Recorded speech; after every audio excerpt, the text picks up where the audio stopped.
नमस्कार विद्यार्थी मित्रांनो, इन्फिनिटी अकॅडमीमध्ये मी सागर सोनवणे तुम्हा सगळ्यांचं स्वागत करतो. मित्रांनो, गट क ची परीक्षा 12 जुलैला होणार आहे आणि आपल्यासाठी फार महत्त्वाची एक पोस्ट आहे, ती म्हणजे RTO AMVI ची परीक्षा, जी 12 जुलैला होणार आहे, ज्याची जाहिरात मार्च 2026 मध्ये येणार आहे. तर आपल्याला प्रिलिमचं अभ्यास कसा करायचा, त्याच्यासाठीचं योग्य प्लॅनिंग काय असायला पाहिजे आणि आपलं सिलेक्शन कसं होईल या संदर्भात आपल्याला स्ट्रॅटेजी बनवायची आहे, प्लॅनिंग बनवायचं आहे. कारण की तुमचा डिप्लोमा झालेला आहे, तुमची डिग्री झालेली आहे. टेक्निकलचा अभ्यास तुमचा खूप चांगला आहे, पण ते टेक्निकलचे विषय जे आहेत 15 विषय ते मुख्य परीक्षेसाठी आहेत. प्रिलियमसाठी जे सगळे नॉन टेक्निकलचे विषय आहेत 10वी नंतर तशा अर्थानं इतिहासाचा, भूगोलाचा, भारतीय राज्यघटनेचा, पंचायत राजचा तुमचा अभ्यास नसतो झालेला. मग आता परीक्षेला पहिलीच पायरी आहे की हे सगळ्या विषयांचा आपल्याला अभ्यास करायचा प्रिलियमला. जोपर्यंत तुम्ही पूर्वपरीक्षा पास होत नाही तोपर्यंत तुमचा मुख्यचा अभ्यास किती चांगला आहे याला काहीच अर्थ नसतो. त्यामुळं आता आजच्या डेटपासून आपल्याला पुढे जर जायचं असेल 12 जुलैपर्यंत, तर त्या प्रिलियमचं योग्य नियोजन असायला पाहिजे, जेणेकरून आपण कट ऑफच्या पुढे असू आणि मुख्य परीक्षेला तुम्ही पात्र व्हाल. त्याच संदर्भात मी थोडक्यात चर्चा करणार आहे. ती स्ट्रॅटेजीवर आपण चर्चा करणार, कोणत्या विषयाचा अभ्यास कशा पद्धतीनं केला पाहिजे आणि हा का कसा केला पाहिजे याचा आधार मागचे जे पेपर आहेत गट ब चे, गट क चे, या आधारावर मी तुमच्याशी काय करणार आहोत, चर्चा करणार आहोत. बघा मित्रांनो, सगळ्यात पहिल्यांदा आपण अभ्यासक्रम थोडक्यात काय करून घेऊयात, पाहून घेऊयात. अभ्यासक्रमामध्ये आपण ज्यावेळेस जातो त्यावेळेस आपल्याला हा जो पूर्व परीक्षेचा अभ्यासक्रम आहे, पूर्व परीक्षा, याच्यामध्ये प्रश्न आहेत 100 आणि याला वेळ मिळणार आहे 1 तास, म्हणजे जवळपास 60 मिनिट मिळतात तुम्हाला. ठीक. हे 100 प्रश्न कशा पद्धतीने विभागले गेलेले तेही थोडक्यात समजावून. विषयांनी त्यांनी सांगितलेले आहेत 8.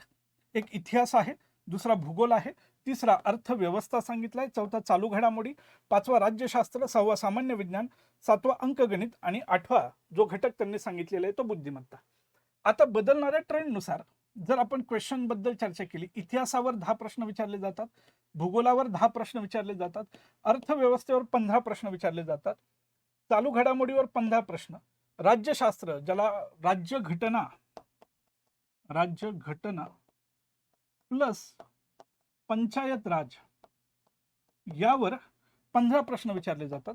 मित्रांनो, पूर्वी मागे 2 वर्षापर्यंत राज्यघटनेवर 10 प्रश्न विचारले जात होते, इतिहासावर 15 होते. आता इतिहासाचे झालेले 10 प्रश्न आणि राज्यघटने 15 वरून 10 आलेत इतिहासाचे, आणि राज्यघटनेवर पूर्वी जे 10 प्रश्न विचारले जात होते आता ते 15 प्रश्न विचारले जात आहेत. त्याच्यानंतर सामान्य विज्ञानावर 15 प्रश्न विचारले जातात, अंकगणितावर 10 प्रश्न विचारले जातात आणि बुद्धिमत्तेवर 10 प्रश्न. पूर्वी अंकगणित आणि बुद्धिमत्ता या दोन्हींवर मिळून 15 प्रश्न विचारले जायचे. आता ते वाढून किती केलेत, 20. म्हणजे इथं प्रश्न वाढलेले आहेत 5 आणि हे भूगोलाचे 5 प्रश्न कमी झालेत. भूगोलावर पण पूर्वी 15 प्रश्न विचारले जायचे, आता ते 10 विचारले जातात. असे हे एकूण 100 प्रश्न आहेत आणि आपल्याला 8 विषयांचा अभ्यास करायचा आहे. आता इतिहासामध्ये काय, मुळात सगळ्यात पहिली गोष्ट, तुम्ही अभ्यास करत असताना तुमचा अभ्यासक्रम हा तोंडपाठ असला पाहिजे. मुळात प्रिलियमला सिलेबस काय आहे, अभ्यासक्रम काय आहे तो माहीत असायला पाहिजे. त्या आधारावर पुढे जाऊन आपल्याला काय करता येतो, अभ्यास करता येतं, वाचन करता येतं. अभ्यासक्रम तोंडपाठच असला पाहिजे. PYQ वरचा होल्ड खूप चांगल्या पद्धतीने असला पाहिजे. प्रिव्हियस इयर क्वेश्चन पेपर तुम्ही व्यवस्थित पाहिले पाहिजेत.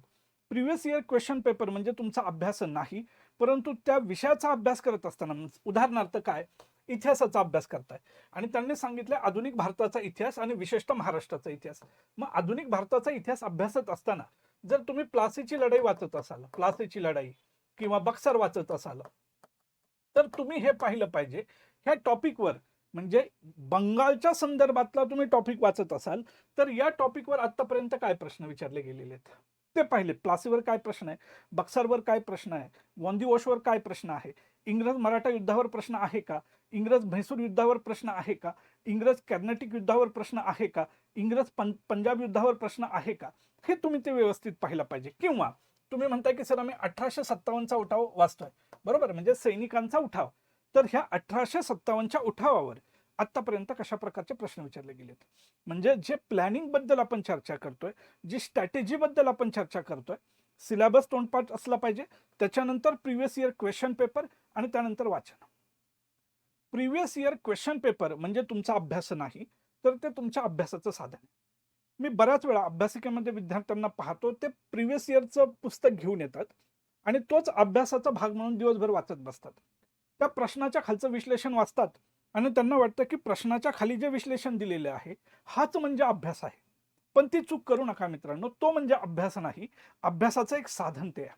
आता इथे एक लक्षात ठेवा मित्रांनो, आधुनिक भारताचा आपण ज्यावेळेस अभ्यास करतो त्यावेळेस आपल्याला प्राचीन इतिहासाचा अभ्यास नाही, आपल्याला मध्ययुगीन इतिहासाचा अभ्यास नाही, तर आपल्याला जो अभ्यास आहे तो म्हणजे आधुनिक भारत.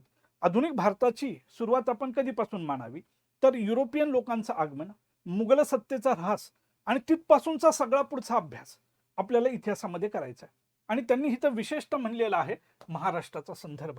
म्हणजे ज्या ज्या वेळेस तुम्ही स्वातंत्र्याची चळवळ अभ्यासाल त्या त्या वेळेस त्या स्वातंत्र्याच्या चळवळीत महाराष्ट्रामध्ये कुठं काय काय झालेलं आहे. जसं 1857च्या उठावावर त्यांनी काय केलं की प्रश्न विचारतात, तर त्यांनी एकदा विचारलेलं आहे बघा कंबाईनच्या परीक्षेमध्ये, नागपूरमध्ये उठाव कुठं झालेला होता 1857च्या उठावामध्ये. किंवा त्यांनी आपल्याला हे विचारलेलं आहे की रामोशांच्या बंडावर पण प्रश्न विचारलेला आहे. त्याच्यानंतर सातारमध्ये झालेला उठावावर आपल्याला प्रश्न विचारलेले आहेत. म्हणजे ज्या ज्या वेळेस तुम्ही स्वातंत्र्याची चळवळ पाहता त्याचा संदर्भ तुम्हाला महाराष्ट्राशी जोडता आला पाहिजे, तर तुम्हाला त्या प्रश्नांची उत्तरं चांगल्या पद्धतीने मिळतील. आता हे कशा पद्धतीने करता येतं, तर आपली इन्फिनिटी अकॅडमीची मित्रांनो बॅच आहे जी आजपासून सुरू होती, जी प्रिलियम प्लस मेन्स स्वरूपाची बॅच आहे. इन्फिनिटी RTO MVIच्या परीक्षेमध्ये महाराष्ट्रामध्ये सर्वाधिक निकाल देणारी संस्था आहे मित्रांनो. 2017 पासून आजतागायत सर्वात जास्त निकाल इन्फिनिटी अकॅडमीने दिलेले आहेत. बघा आपली जी बॅच आहे, फाउंडेशन जी बॅच आहे, जी प्रिलियम प्लस मेन्स स्वरूपाची आहे, जी ऑनलाईन स्वरूपाची सुद्धा आहे, ऑफलाईन स्वरूपाची सुद्धा आहे. महाराष्ट्रातली सर्वोत्तम टीम आपल्या जवळ आहे. मी स्वतः इतिहास आणि अर्थव्यवस्था हे 2 विषय शिकवतो. सागर करे सर भारतीय राज्यघटना आणि पंचायत राज विषय शिकवतात. व्यंकटेश भोजने सर भूगोल हा विषय शिकवत असतात. पवार मॅडम सायन्स हा विषय शिकवत असतात आणि राम देशमुख सर गणित आणि बुद्धिमत्ता हा विषय शिकवत असतात. म्हणजे की पूर्व परीक्षेचा अभ्यास कशा पद्धतीने चांगल्या करता येईल आणि आपण मेन्सला कसे क्वालिफाय होऊ या पद्धतीनं ही आपली बॅच समोर जात असते मित्रांनो. तर या संदर्भात तुम्हाला काही चौकशी करायची असेल तर इथे एक संपर्क क्रमांक आहे 9529 31 75 12 या नंबरवर तुम्ही संपर्क करू शकता आणि अधिकची माहिती घेऊ शकता. त्याचबरोबर मित्रांनो, हे एक चांगलं पुस्तक आम्ही तुमच्या समोर घेऊन येतोय. जसं मी आता बोलताना सांगितलं की एकूण किती विषय आहेत, 8 विषय आहेत आपल्याजवळ आणि त्याची मार्कांचं डिवायडेशन सुद्धा मी तुम्हाला सांगितलेले. तर ह्या RTOच्या पूर्व परीक्षेसाठी एकच आपण यशाची गुरुकिल्ली नावाचं एक पुस्तक घेऊन येतोय, जे प्रीला डेडिकेटेड आहे, पूर्व परीक्षेला डेडिकेटेड आहे आणि ज्याच्यामध्ये हे सगळे घटक कव्हर केलेले आहेत. इतिहास असेल, भूगोल असेल, भारतीय अर्थव्यवस्था असेल, राज्यशास्त्र असेल, जनरल सायन्स असेल, मॅथमॅटिक्स असेल आणि रिझनिंग असेल. आता याच्यामध्ये आपण काय केलेलं आहे, जे तुम्ही टेक्निकलचे विद्यार्थी असतात ज्यांचा डिप्लोमा झालाय आणि डिग्री झालेली आहे, यासाठी आपण जनरल सायन्स, गणित आणि बुद्धिमत्ता हे 3 विषय इंग्रजी भाषेमध्ये दिलेले आहेत आणि बाकीचे विषय मराठी भाषेत दिलेले आहेत. परीक्षा केंद्री हे गाईड आहे, तुम्ही नक्की परचेस करा, लवकरात लवकर ते बाजारात येत आहे. चला आता आपण म्हणतो की बघा सर्वोत्तम निकाल आपण दिलेलेच आहेत. आपण म्हणलेलं की ही आपला सिलेबस आहे सगळा, बरोबर. आता ह्या सिलेबसनुसार आपल्याला स्ट्रॅटेजी बनवायची, मार्क सांगितलेले आहे, मी वेळ सांगितलेला आहे. आता आपण काय केलं पाहिजे, प्लॅनिंग कसं केलं पाहिजे त्यावर आपण थोडक्यात बघूयात. मी म्हणतोय की मार्चमध्ये जाहिरात येईल, मार्चमध्ये जाहिरात येते आणि पूर्व परीक्षा होती आपली 12 जुलै. ठीक आहे. आज आपण म्हणूयात की आज आपण उभे आहोत 9 फेब्रुवारीला, 9 फेब. ठीक आहे. त्याच्यानंतर मार्च आहे, एप्रिल आहे, मे आहे, जून आहे आणि जुलै हे 12 जुलै. म्हणजे आपल्याला महिने किती उपलब्ध होत आहेत, 1 2 3 4 5. आजच्या दिवसापासून जरी आपण म्हणलं तर तुम्हाला जवळपास 5 महिने आहेत, बरोबर. आणि सरासरी दिवस जर पाहिले तर 30 दिवस आणि हे 5 महिने 5 ते 15 जवळपास 150 दिवस आहेत, बरोबर. 150 दिवस. मग आता हे दिवस कमी आहेत का, नाही, भरपूर दिवस आहेत. 150 दिवसाचं योग्य अभ्यास नियोजन जर केलं मित्रांनो, योग्य अभ्यास नियोजन, मग तुम्ही जॉब करणारे असा किंवा पूर्ण वेळ अभ्यास करणारे असा, पूर्ण वेळ अभ्यास करणारे असाल तर कमीत कमी 9 ते 10 तास अभ्यास झाला पाहिजे. पूर्ण वेळ अभ्यास करत असाल, पूर्ण वेळ अभ्यास करत असाल तर 9 ते 10 तास हा अभ्यास झालाच पाहिजे, याला काही पर्याय नाही. आणि जर तुम्ही जॉब करून अभ्यास करताय तर तुमच्या मॅक्झिमम 4 तास अभ्यास झाला पाहिजे. ठीक आहे. आता परिस्थिती कशी आहे ती तुमच्या वर अवलंबून आहे. काही लोकांना जॉब सोडता येत नाही, ठीक आहे, मान्य आहे मला, पण किमान 4 तास तरी अभ्यास झाला पाहिजे. मग तुमच्या दिवसाचं वेळेचं खूप चांगल्या पद्धतीने तुम्ही नियोजन केलं पाहिजे. तुमचा जॉबला किती वेळ जातोय, प्रवासात किती वेळ जातोय, आणि तो जो जिथं तुमचा टाइमपास होतो तो वेळ तुम्हाला कट करता आला पाहिजे. जॉब करणाऱ्या विद्यार्थ्यांना माझा एक सल्ला आहे की तुम्ही सकाळच्या सेशनमध्ये खूप चांगला अभ्यास करा. कारण की काय होणार की दिवसभर तुम्ही काम करणार, जॉबवरून तुम्ही आल्यानंतर तुम्ही थकलेला असतात, मग अभ्यास करायची इच्छा होत नाही, जेवून तुम्ही झोपून जाता. मग त्यामुळं सकाळी पहाटे लवकर उठा, सकाळच्याच सेशनमध्ये तो जास्तीत जास्त चांगला अभ्यास करा, नंतर तो अभ्यास बंद करून जॉबला जा. हा माझा तुम्हाला सल्ला असेल. 150 दिवसाचं जर योग्य नियोजन आणि स्ट्रॅटेजी आणि डेडिकेशन असलं पाहिजे. मी सगळ्यात महत्त्वाचं म्हणतोय की सरांनी सांगितलं, माझी पण इच्छा आहे, थोडे दिवस 8-15 दिवस केल्यानंतर परत ते सगळं बाजूला पडलं तर तुम्हाला तशा अर्थानं ते यश मिळणार नाही. कंटिन्यू 150 दिवस तुम्हाला लेबर द्यावं लागेल. 150 दिवस, 150 हे तुम्ही सांगा 12 जुलैपर्यंत मला अभ्यास करायचा आहे. फर्स्ट आन्सर केल्यानंतर माझा स्कोर चांगला असेल, मी 2 दिवस अजून सुट्टे घेईल आणि मेनचा चांगला अभ्यास करेल. परंतु 150 दिवस मला जीव तोडून अभ्यास करणंच आहे. आता बघा, जाहिरात फार उशिराने येते. म्हणजे जुलै 2026 मध्ये जर जी चर्चा आहे, 470 प्लस जागांची जाहिरात येत असेल तर ही सगळ्यात मोठी सुवर्ण संधी आहे. 17ला परीक्षा झालेली, 20ला झालेली, त्याच्यानंतर परीक्षा नाहीये, 6 वर्ष परीक्षा नाहीये, आणि इतक्या चांगल्या जागा जर आल्या तर सोन्याहून अजून पिवळं काय, हे तुम्ही व्यवस्थित काय ठेवलं पाहिजे मित्रांनो, लक्षात ठेवलं पाहिजे. 150 दिवसांचं किंवा जर आपण म्हणलं 9-10 तास जरी मी नाही म्हणलं तरी मी 8 तास जरी ठेवायचं ठरवलं की 8 तास मी दररोज काम करतोय, अभ्यास करतोय, तर किती वेळ आपल्याला मिळतोय बघा.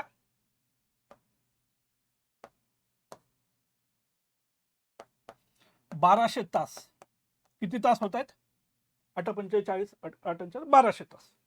1200 तासाचं योग्य नियोजन पाहिजे. 1200 तासाला तुम्हाला 8 विषयांमध्ये कन्वर्ट हे करायचं आहे.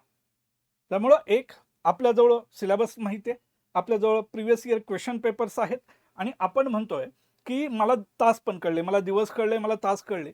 व्यवस्थित आता त्या काम केलं पाहिजे. तुम्ही स्वतः काय केलं पाहिजे मित्रांनो, याच्यामध्ये अभ्यास करत असताना आपण म्हणतो की 3 गोष्टी आहेत. एक, दिवस, आठवडा आणि महिना. मला माहिती आहेत 5 महिने आहेत, मला माहिती आहेत 150 दिवस आहेत, आणि मला माहिती आहेत माझ्याजवळ 1200 तास आहेत. ठीक आहे, सगळ्या गोष्टी क्लिअर झाल्या. महिन्यांच्या बाबतीत क्लिअर झालं, दिवसांच्या बाबतीत क्लिअर झालं, मी किती तास अभ्यास करायचा आहे, माझं टार्गेट मला कळलेलं आहे.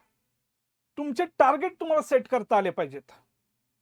तुमचं टार्गेट तर आहे की 12 जुलैला ज्यावेळेस परीक्षा होईल त्यामध्ये मी पास असलो पाहिजे, हे माझं टार्गेट आहे. पण मग हे टार्गेट अचीव करण्यासाठी काय काय गोष्टी समोर आहेत, बरोबर? मग आता हे महिने तर 5 कळाले, ह्याच्या पण खाली यायला पाहिजे दिवस, आठवडा आणि महिना. म्हणजे मी जर आज अभ्यासिकेत जातोय तर मी आज दिवसभरात एक पहिला प्रश्न, किती तास अभ्यास केला पाहिजे, अभ्यास करणार हे माहित असायला पाहिजे. कोणता विषय अभ्यासणार आहे, कोणता विषय अभ्यास करणार, आणि तिसरं, गणित किंवा बुद्धिमत्तेचा अभ्यास रोज झाला पाहिजे. गणित किंवा बुद्धिमत्ता.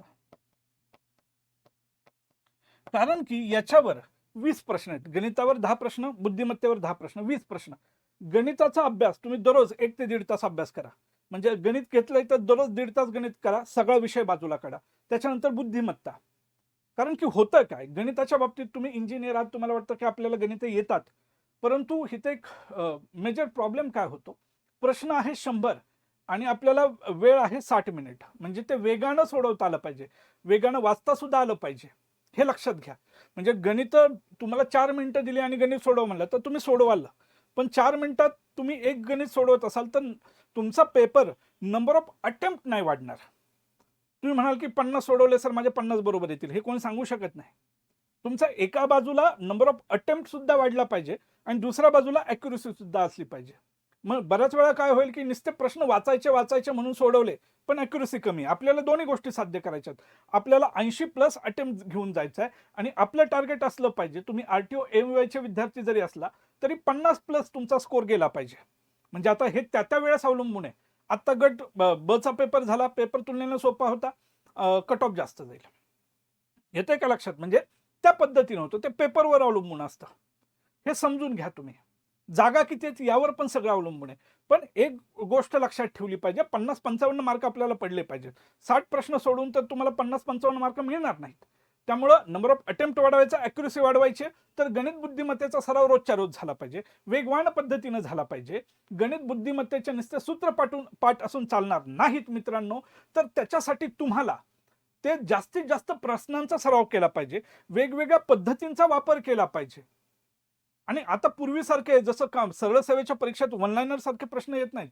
गणिताचे प्रश्न फार लेंदी आहेत. बुद्धिमत्तेचे प्रश्न वाचता वाचता नाकी नऊ येत आहेत. मग हे सगळं करायचं असेल तर मग लेबर द्यावे लागतील. दररोज गणित बुद्धिमत्तेचा अभ्यास झालाच पाहिजे. सायन्सला ऑप्शनलला टाकू नका मित्रांनो. हे 8 घटकांपैकी कोणताही घटक सर मला हे जमत नाही, मी करणार नाही, तू बाहेर पडशील. हे लक्षात ठेव. तुम्हाला दिलेले सगळे विषय, सगळे टॉपिक हे करणंच भाग आहे. नसेल जमत तर फॉर्म भरू नका, आपलं जॉब करा, काहीतरी दुसरं करा. इथं तुम्हाला अभ्यासच करावा लागेल. सायन्समध्ये हमखास जे मी म्हणतोय, हे बघा, सायन्स काय सांगितलंय? सामान्य विज्ञान, ह्याच्यात एक भौतिकशास्त्र सांगितलंय, दुसरं रसायनशास्त्र सांगितलंय, तिसरं प्राणीशास्त्र सांगितलेलं आहे, चौथं वनस्पतीशास्त्र सांगितलेलं आहे आणि पाचवं आरोग्यशास्त्र सांगितलेलं आहे. यांच्यावर प्रश्न विचारतात. आत्ता मागं गट ब आणि गट क च्या परीक्षा झालेल्या आहेत. सायन्समध्ये तुलनेने वन लाईनर स्वरूपाचे प्रश्न आले तर जोड्या लावायला आलेले आहेत. ज्यावेळेस वन लाईनर स्वरूपाचा प्रश्न येतो तिथं अडचण काय होते आपली? एकतर माहीत असायला पाहिजे किंवा माहीत नसतं. वन लाईनर प्रश्नामध्ये लॉजिक लावणं जास्त अवघड जातं. त्यामुळे हे सगळे घटक व्यवस्थित करा. सगळेच्या सगळे. फिजिक्स असेल, केमिस्ट्री असेल, झूलॉजी असेल, बॉटनी असेल किंवा हायजीन असेल, हे सगळंच तुम्हाला करणं गरजेचं आहे मित्रांनो. जसं मी म्हणतोय गणिताचे सगळे टॉपिक झाले पाहिजेत. सर माझं एक पुस्तक सोडून झाले, दुसरं घे मित्रा, काही अडचण नाही. सर मला मराठीत गणित सोडवता येत नाही, इंग्रजीत पुस्तक आहे ना, RS अग्रवालचं पुस्तक आहे, रिझनिंगसाठी अरिहंतचं व्हर्बल नॉन व्हर्बलचं पुस्तक आहे. आणि परीक्षेमध्ये तुम्हाला मराठी आणि इंग्रजीत प्रश्न येतोय, तुम्हाला ज्या भाषेत सोडवायचं त्या भाषेत सोडवा, तुम्हाला कुणीही अडवलेलं नाही. परंतु सगळे घटक करणं गरजेचं आहे, बरोबर? म्हणजे मी आता इथं बघा, मी सायन्सवर बोललेलो आहे, मी गणित बुद्धिमत्तेवर बोललेलो आहे, बाकीच्या घटकांवर मला बोलायचं आहे, इतिहासावर मी सुद्धा बोललेलो आहे. आता मला बोलायचं आहे भूगोल, अर्थव्यवस्था, चालू घडामोडी आणि राज्यशास्त्र. परंतु आपण ज्या मुद्द्यावर चर्चा करत होतो तिथं आलो. दिवसाचे टार्गेट ठरवा. हे दिवसाचे टार्गेट ठरले, किती तास अभ्यास करायचं हे टार्गेट ठरलं तुमचं. आणि ज्यावेळेस अभ्यासिकेतून घरी जाल त्यावेळेस पहा हे टार्गेट पूर्ण झालंय का. जर तुमचं टार्गेट आहे 8 तास अभ्यास करायचं, तर तुम्ही 5 तास अभ्यास करत असाल तर तुम्ही मूर्ख आहात. कारण की तुम्ही स्वतःशी प्रामाणिक नाही. 8 तास अभ्यास करायचा आज दिवसभर हे टार्गेट ठरवणारे तुम्ही आहात आणि ते टार्गेट साध्य करायची जबाबदारी पण तुमची आहे. मी एखादा दिवस मान्य करू शकतो, आठवड्यातले एखादा दिवस अपवादात्मक नाही झाला, सर 8 तास ठरवलं होतं पण 6 तास झाला, चला तो अपवाद आहे, मी मान्य करतो. पण रोजच तेच तेच तेच होत असेल तर तुम्हीच कुठेतरी चुकताय. आज 8 तास टार्गेट, 5 तास अभ्यास केलाय, स्वतःला शिव्या द्या 2, किंवा स्वतःला अनलाइज करा की काय चुकतं इथं. पुन्हा नव्यानं या उद्या अभ्यासिकेत. ठरवलंय 8 तास आणि झालाय 10 तास अभ्यास, त्यावेळेस स्वतःला शाबासकी द्या, अरे शाबास चांगला अभ्यास केला. स्वतःलाच म्हणायचं चला तुला स्पेशल चहा पाजतो. असंही होईल ना की ठरवल्यापेक्षा जास्त तास झालं, चांगली गोष्ट आहे ना. जास्त झालं तर चांगलं आहे, कमी झालं तर एखाद्या दिवशी अपवादात्मक चालू शकतो, रोज हे चालणार नाही. कारण की नाहीतर तुमचे टार्गेट मागं पडतात. तासांच्या भाषेत विषयाचं ठरलं आणि गणित बुद्धिमत्तेचं. आता जसं तुम्ही दिवसाचं टार्गेट ठरवलंय तसं आठवड्याचं ठरवा. आठवड्यात काय काय वाचून संपवायचंय, कोणता विषय संपवायचा आहे, किंवा किती टॉपिक संपणे अपेक्षित आहे. बरोबर, हे एक केलं पाहिजे. आणि जसं दिवसाचे तास होत आहेत तसे आठवड्याचे पण तास हे होतील ना. तसंच महिन्याचं सुद्धा हेच कोणकोणते विषय अभ्यासले, दिवसाचं टार्गेट ठरवा, महिन्याचं टार्गेट ठरवा, आठवड्याचं आणि महिन्याचं. जेणेकरून जसे तुम्ही टार्गेट साध्य करत जाल तुम्ही ठेवलेले, तुमचा कॉन्फिडन्स वाढत जाईल. आणि तुमचा जसा कॉन्फिडन्स वाढत जातो ना, आपोआप तुमचा अभ्यास वेगानं होईल. कारण की आपल्याला बाहेरून कोण किती कॉन्फिडन्स देणार. जर तुम्हाला तुमच्या अभ्यासावर कंट्रोल आलेला आहे, तुम्हाला सब्जेक्टवर कंट्रोल आलेला आहे, तर तुम्हाला बाहेरून कुठून इन्स्पिरेशन घ्यायची गरज नाही. आपोआप तुम्ही त्या अभ्यासाकडे ओढलं जाता. पण हे एका दिवसात नाही होत, त्याला साध्य करावं लागतं. तुकोबांनी छान म्हणलंय, असाध्य ही साध्य करिता सायस, कारण अभ्यास तुका म्हणे. असाध्य गोष्टी सुद्धा साध्य करता येतात. कशा? कारण अभ्यास तुका म्हणे. करिता सायास, प्रयत्न करत राहिले पाहिजे त्याच्यासाठी. मग ते प्रयत्न तासाच्या भाषेत आहे, दिवसाच्या भाषेत आहे, आठवड्याच्या भाषेत आहे आणि महिन्याच्या भाषेत आहे. वेगानं सिलेबस संपला पाहिजे, वाचन वेगानं झालं पाहिजे. कारण की घटक आहे, एक तर आपल्याला कळले, एक तर पहिलाच मुद्दा आपण क्लिअर केला, कोणताही विषय आपण बाजूला टाकू शकत नाही, कोणताही टॉपिक आपण बाजूला टाकू शकत नाही. ठीक, हा मुद्दा क्लिअर झाला.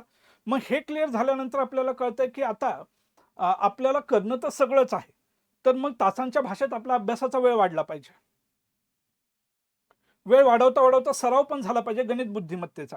म्हणजेच हे टार्गेट साध्य केल्यानंतर परीक्षेच्या आधी एक महिना हा आपला रिव्हिजनला असला पाहिजे. बरोबर. आणि ह्या एका महिन्यामध्ये किमान 2 वेळा तरी ह्या रिव्हिजन झाल्या पाहिजेत. म्हणजे मी सर दररोज सगळे विषय अभ्यासलेले आहेत, पण परीक्षेच्या आधी, आता जसं मी म्हणलं ना, सायन्समध्ये वन लाईनर स्वरूपाचे प्रश्न आलेले आहेत. मग वन लाईनर स्वरूपाचे प्रश्न लक्षात ठेवायचे असतील तर ते जास्तीत जास्त वेळा रिवाईज झाल्या पाहिजेत गोष्टी. आणि जर रिवाईज झाल्या तर अजून सोपं होऊन जात आहे. तुमचा अटेम्प्ट सुद्धा वाढेल, तुमची ॲक्युरेसी सुद्धा वाढेल, प्रश्न चुकण्याचं प्रमाण कमी होईल. त्यामुळे निगेटिव्ह मार्किंग मधून कमी होणारे तुमचे मार्क हे कमी असतील इतरांच्या तुलनेत. तुम्ही मेन्सला क्वालिफाईड व्हाल. हे हवंय आपल्याला. आणि हे जर व्यवस्थित केलं तर ते चांगल्या पद्धतीने होईल. हे आहे प्लॅनिंग. ठीक. आता याच्या पुढचा मला तुम्हाला अजून एक भाग बोलायचा आहे की चला आपण म्हणतोय की 8 विषय आहेत. आता अभ्यासाला सुरुवात करतोय आपण. म्हणू की आज 9 फेब्रुवारी, पण आपण पकडू 12 फेब्रुवारी पासून तुम्ही अभ्यासाला सुरुवात करताय. त्याच्या आधी तुम्ही काय केलं? अभ्यासक्रम पाहिला.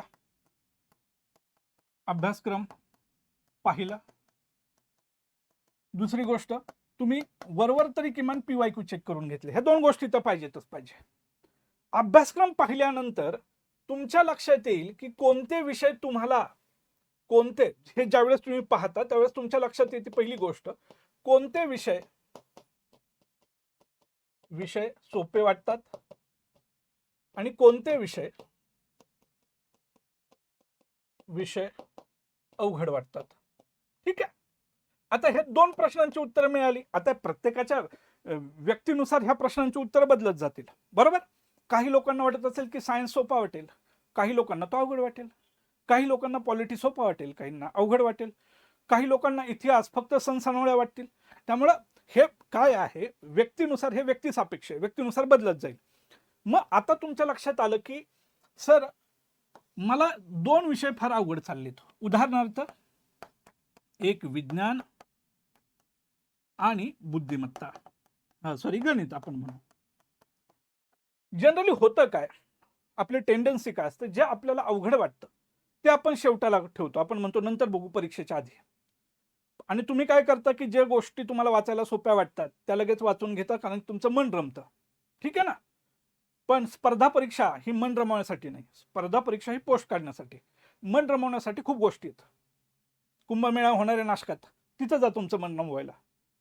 स्पर्धा परीक्षेमध्ये मन रमवण्यासाठी यायचं नसतं, पोस्ट काढण्यासाठी यायचं असतं. मग ती कोणती असेल. ठीक. तुमची स्ट्रॅटेजी ही असली पाहिजे की जे विषय, माझं म्हणणं काय, परीक्षेच्या शेवटाला एवढं प्रेशर येतं की आपण म्हणतो की नाही, अरे जे मला सोपं वाटत होतं त्याचाच बराचसा भाग करायचा राहिलेला आहे, आता हे अवघड कधी मी करू. मग ते तुमच्यातून होतच नाही. मग तुमचा एखादा संपूर्ण विषय बाजूला पडला आणि 15 ते 20 प्रश्न जर तुम्ही अटेम्प्ट करू शकत नसाल तर ती तुमची प्रिलियम पास होण्याची शक्यता फार कमी आहे. ते लक्षात घ्या. जे विषय उदाहरणार्थ विज्ञान अवघड चाललंय तर अभ्यासाची सुरुवात अवघड घटकांपासून करा. त्याच्याबरोबर एखादा सोपा विषय ठेवा. परंतु तुम्हाला विज्ञान अवघड जातंय म्हणून परीक्षेत त्याच्यावर प्रश्न येणार नाही असं होत नाही. तिथं 15 प्रश्न पडणारच आहे. गणितावर 10 प्रश्न पडणारच आहेत. जर ते प्रश्न पडणारच आहेत तर ते तुम्हाला करायचं. मी नेहमी म्हणतो ज्या गोष्टींची भीती वाटते ती गोष्ट पहिली केली पाहिजे. भीती मारायला पाहिजे. विज्ञानाची भीती वाटतेय मग विज्ञानाची भीती मारली पाहिजे. काही करा. मग बाजारात इंग्रजीत पण पुस्तक आहे, मराठीत पण पुस्तक आहे. आपण जे पुस्तक आणतोय त्यामध्ये इंग्रजीमध्ये सायन्स. त्या पद्धतीनं पुढे गेलं पाहिजे. त्या पद्धती व्यवस्थित वापरल्या तर तुम्हाला त्याचा फायदा होईल. या पद्धतीनं गेलं पाहिजे. हे आहे नियोजन, ही आहे स्ट्रॅटेजी आणि याच्या माध्यमातून गेलात तर यश आहे. जसं मी मगाशी म्हणलं तुम्हाला मित्रांनो, आपली प्रिलियमची पण बॅच सुरू होतीये आणि आपलं प्रिलियमसाठीचं बाजारात पुस्तक सुद्धा येतोय. त्याच पद्धतीनं मित्रांनो आपल्याकडे मुख्य परीक्षेसाठी बघा, मुख्य परीक्षेसाठी जी 300 मार्काची आपली मुख्य परीक्षा असते त्याचे 3 सेक्शन्स आहेत. RTO मेन्स गाईड 1, गाईड 2 आणि गाईड 3 साठी आहेत. कॉम्प्रिहेन्सिव्ह नोट्स आहेत विथ MCQ दिलेले आहेत. आणि त्याचबरोबर जसं मी मगाशी म्हणलं की PYQ अनालिसिस फार महत्वाचं आहे. त्या स्वरूपाचं आपलं प्रिलियमचं सुद्धा PYQ अनालिसिसचं पुस्तक बाजारात उपलब्ध आहे. ते तुम्ही परचेस करू शकता. लेटेस्ट एडिशन आहे. आणि मेनचं सुद्धा पुस्तक काय आहे बाजारात आहे. त्याचबरोबर तुमच्यासाठी डिप्लोमा आणि डिग्रीसाठी जे मुख्य परीक्षेसाठी फॉर्म्युला शीट्स ज्या लागतात त्या सगळे जवळपास 11 शीट्स आहेत आणि त्यामध्ये सगळे फॉर्म्युला दिलेले आहेत. ते सुद्धा तुम्ही ऑर्डर करू शकता. म्हणजे आपल्याजवळ पूर्व परीक्षेचं अनालिसिसचं पण पुस्तक आहे, पूर्व परीक्षेच्या अभ्यासक्रमाचं सुद्धा एक पुस्तक आहे, मुख्य परीक्षेचं सुद्धा PYQ आहे आणि सगळा सिलेबस त्यामध्ये कव्हर होताना आपल्याला दिसतो. आता आपल्याला जो शेवटचा भाग बघायचा आहे स्ट्रॅटेजी बघत असताना आपल्याला भूगोलावर 10 प्रश्न विचारले जातात आणि यामध्ये महाराष्ट्राच्या भूगोलावर खूप प्रश्न विचारलेत. आणि मी हे कशावर सांगतोय, आता रिसेंटली गट ब आणि गट क च्या परीक्षा ज्या झाल्यात महाराष्ट्राच्या भूगोलावर 10 पैकी 8 ते 9 प्रश्न आहेत. मग त्या पर्वतरांगांवर प्रश्न आहेत, नदी प्रणालीवर प्रश्न आहेत, अभयारण्यावर प्रश्न विचारले गेलेले ते व्यवस्थित आपल्याला करायचे. भारतीय अर्थव्यवस्था व्यवस्थित जर केली तुलनेनं खूप सोपे प्रश्न विचारले जात आहेत. मी वर्गात तर ते घेतच असतो. जसं की त्यांनी आता रेपो रेटवर प्रश्न विचारला होता, रिव्हर्स रेपो रेटवर प्रश्न विचारला जात असतो, कृषीवर प्रश्न विचारला जात असतो. ते आपण वर्गात क्लिअर करत असतो. चालू घडामोडीचा व्यवस्थित अभ्यास केला पाहिजे. राज्य पातळीवरच्या, राष्ट्रीय पातळीवरच्या आणि आंतरराष्ट्रीय पातळीवर प्रश्न विचारले जातात. वेगवेगळ्या पुस्तकांवर आणि पुरस्कारांवर प्रश्न विचारले जातात. वर्षभराचा वेगळा चांगला अभ्यास करा. आणि भारतीय राज्यघटना याच्यामध्ये एक गोष्ट लक्षात ठेवायची, पंचायत राजवर पहिला किंवा दुसरा प्रश्न आपल्याला विचारला जात असतो. सगळ्या विषयांचा अभ्यास आपल्याला चांगल्या पद्धतीनं करायचा आहे. इन्फिनिटीच्या बॅचमध्ये आपण तर ते करून घेणारच आहोत. यशाची हमी तुम्हाला देतोय. आपलं जे पुस्तक ज्याचं नावच आहे यशाची गुरुकिल्ली, ज्याच्यामध्ये सगळा अभ्यास आपण कव्हर करतोय. बॅच ऑलरेडी सुरू झालेली आहे, सुरू होतीये. पूर्व परीक्षा आणि मुख्य परीक्षेचा अभ्यासक्रम पूर्ण करून घेतोय. काही शंका असतील तर नक्की तुम्ही या नंबरवर 95 29 31 75 72 या नंबरवर संपर्क करून प्रश्न विचारू शकता. मला अपेक्षा आहे की हे सेशन तुम्हाला आवडलं असेल. जर आवडलं असेल तर नक्की लाईक करा. चॅनल सबस्क्राईब केलं नसेल सबस्क्राईब करा आणि जास्तीत जास्त लोकांपर्यंत हे लेक्चर पोहोचवा. धन्यवाद. थांबूयात.